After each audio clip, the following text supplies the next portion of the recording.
相隔2個月咧，終於見到會員 Angie 啊，咁不過咧面色睇嚟唔係咁好啊。Angie 就話因為呢2個星期咧忙於工作啦，嚴重睡眠不足啊，咁所以黑眼圈咧就都跑咗出嚟啊。咁啊問我有冇方法可以解決？黑眼圈咧其中一個原因咧，可能係因為身體缺乏維他命 C 啦，令到眼眶部分嘅皮膚色素咧沉澱，令到皮膚咧變得深暗啦。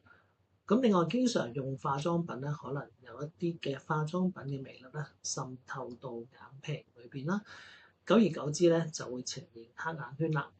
嗱，過度疲勞、休息唔夠咧，大大消耗咗維他命 B1同埋 B2啦，血液循環變差，水腫就會出現啦。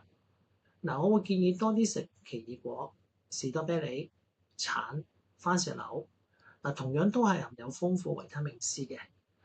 嗱，維他命 B1同埋 B2豐富嘅食物咧，包括全穀類啦、燕麥、芝士、種子類啊。另外啦，番茄、芒果、紅蘿蔔呢啲咧，都係豐富胡蘿蔔素嘅食物咧，亦都有助舒緩眼睛疲勞。好啦，銀杏亦都係有助改善微血液循環，加快咧帶走代謝嘅廢物。嗱，咁其實有冇一啲對抗黑眼圈嘅營養餐單咧？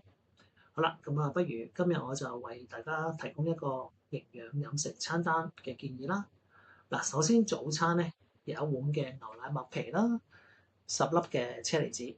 好啦，午餐咧有一碗嘅魚蛋麵啦，一碟灼菜心同埋一個番石榴。茶點時間咧可以有一個芒果。去到晚餐時間咧，一碗糙米飯、西蘭花炒肉片，同埋有6粒嘅士多啤梨。嗱，講到最尾咧，其實生活習慣都好重要。